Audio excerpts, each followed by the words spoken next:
युवाओं का सुनने वाला कौन सरकार होंगे?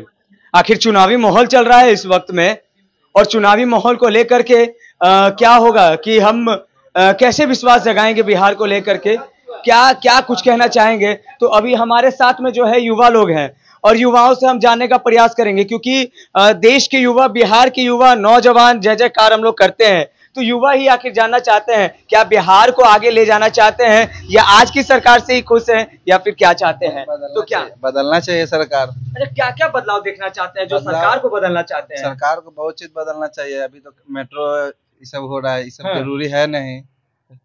रोजगार मिलेगा? रोजगार कहाँ मिल रहा है? खाली तो दारू फारू लन फन यही सब आ रहा है। अरे चलिए, लन फंड आ रहा है, लेकिन अभी रोजगार मिलेगा, मेट्रो आ जाएगा, तब आप बोल रहे हैं मेट्रो नहीं होना चाहिए। मेट्रो हुआ है तो रोजगार मेट्रो में के को देगा, आप ही बताइए। अब जितना वैकेंसीज होगा उतना तो मिलेगा ना। यहाँ पे इस पे जो मल्टीनेशनल कंपनीज जो दिल्ली, गुड़गांव, ये सब बैंगलोर, बड़े बड़े सिटीज में है, तो पटना भी तो राजधानी है। यहाँ पे क्यों नहीं है मल्टीनेशनल कंपनी? यहाँ पे क्यों नहीं है कोई भी बाहरी कंपनी? किससे आप सवाल पूछ रहे हैं? आप किससे सवाल करना चाहते हैं? ऐसे मैं सवाल नहीं, सरकार से ही सवाल है, क्योंकि सरकार, कोई भी राज्य की जो सरकार होती है वही आपके लिए आपके फार्म्स और जो भी आईटी पार्क्स होते हैं उसके लिए अपॉइंट करवाती है लोगों को। अगर हमारे बिहार सरकार के लोगों के पास या बिहार सरकार के पास इतनी क्षमता ही नहीं हो कि वो बाहर से लोगों को, इन्वेस्टर्स को ला पाए, फॉरेन इन्वेस्टर्स, फॉरेन करेंसी यहाँ क्यों नहीं आ पा रही है? यही रोजगार का सबसे बड़ा दिक्कत है। एक बड़ी बात है। चलिए, यहाँ पे बहुत सारे ऐसे पार्टी भी है, सम्राट चौधरी भी है, आप लोगों को दिखे होंगे, आरजेडी भी है, जदयू भी है। अच्छा, आरजेडी भी तो एक युवा नेता है, क्या लगता है उनको भी आना चाहिए?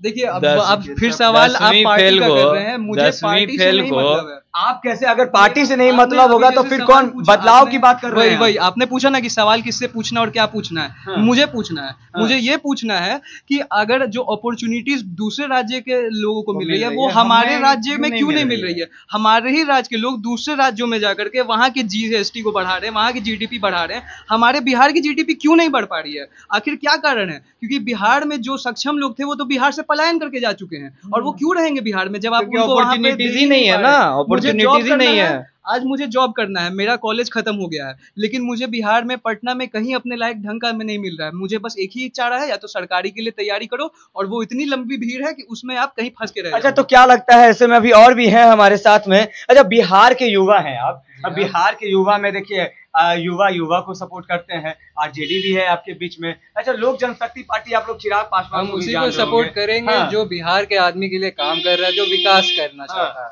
उसको सपोर्ट मेरा पूरा है। पार्टी से रिलेटेड नहीं, पार्टी से नहीं, हमको उस नेता से काम है जो नेता बिहार की तरक्की कर सकता है। तो बिहार की तरक्की में तो ऐसे सामने अभी लगातार नजर आ रहे हैं, बहुत लोग जनता कहते हैं कि हवा में बात करने वाले ऐसे नेता होते हैं, और आपने देखा भी होगा, लेकिन नए पार्टी की भी बात कर रहे हैं जो जन सुराज भी आपके सामने नजर आ रहे हैं, क्या उनसे कोई उम्मीद रख सकते हैं? पार्टी में देखिए, जितने भी पार्टी, पॉलिटिकल पार्टीज होते हैं वो अपनी अपनी मार्केटिंग करते हैं।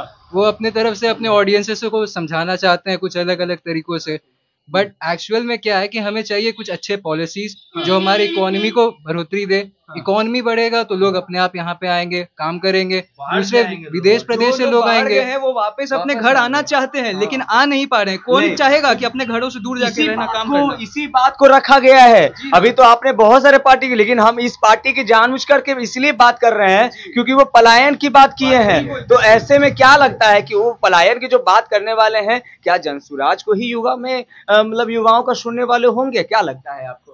पलायन की उन्होंने बात की है, लेकिन ऐसा है, हाँ, दूसरे पॉलिटिशियंस भी ऐसे जानते हैं कि ऐसा ऐसा होता है, ये रियल चीज है, लेकिन उन्होंने ऐसा मुद्दा उठाया है जो अच्छी बात है, लेकिन ऐसा कुछ है नहीं, अभी पॉलिसी उन्होंने बनाई नहीं है, या फिर उन्होंने भी कुछ ऐसा असली काम किया नहीं कि वो पलायन को कम कर पाए। उन्होंने बस ऐसा मुद्दा उठाया, मुद्दा उठाना, मुद्दे के ऊपर काम करना, दोनों अलग अलग चीजें होती है। अच्छा, क्या लगता है कि कितना बदलाव देखना चाहते हैं, कि क्या क्या तरह का बदलाव देखना चाहते हैं? कुछ लोग कहते हैं आईटी इंडस्ट्री, जॉब, रोजगार, इस तरीके का बहुत सारे बातों को रखते हैं। कुछ ऐसा बातें आप रखना चाहेंगे जो बिहार में और कुछ बदलाव के लिए जरूरी है?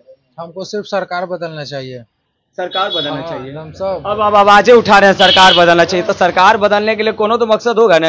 अब स्मार्ट सिटी आप उभरता हुआ देख रहे हैं, आप आज के सरकार से खुश नहीं हैं? स्मार्ट सिटी क्या दे रहा है बताइए? स्मार्ट सिटी को क्या करेंगे? स्मार्ट सिटी रख के क्या करेंगे? यहाँ पे जब बेंगलोर से आए ना, एक मिनट, बेंगलोर से ही आए हैं आप, कैसे आए हैं? मतलब रोडे सहारे आए होंगे? नहीं, रोड से क्यों आए? नहीं मिला आपको? कहीं नहीं मिला। हम तो ट्रेन से आए हैं पहली बात, और दूसरी बात कि अगर आप स्मार्ट सिटी की बात करते हो तो आपको हर जगह के एरिया को पकड़ चमकाना है, ठीक है। अगर आपको पटना के ये इनकम टैक्स एरिया के आसपास के एरिया में भी ऐसे पॉट होल्स बारिश के तुरंत बाद, और ये तो चलो छोड़ो, हम डबल डेकर की बात करते हैं जो पटना के पूरे बिहार के लिए सबसे बड़ा बना हुआ है। हम खुद सिविल इंजीनियर है, तुमको पता है भाई, वो सिविल इंजीनियरिंग का काम वो जिस हिसाब से हुआ बहुत अच्छा लगा था कि डबल डेकर बन रहा है, डबल डेकर बन रहा है। पहली बारिश आते ही पॉट होल दिख गया और असली उसका दिख गया कि हकीकत क्या है, कितना जितना खर्चे में बनी है वो और कितना हकीकत में उसमें माल डाला है। युवा देख रहे हैं बिहार में कोई बदलाव नहीं जी, बस वो नाम का बदलाव है, वो बस कहने के लिए बदलाव है। लेकिन वो इतने बदलाव से हमारा कुछ, ये ऐसी बात है ना कि आप अपने पास पूरा तालाब लेके बैठे हो और हमारे ऊपर पानी की एक छींटे और बूंदे बरसा रहे हो। मतलब आपके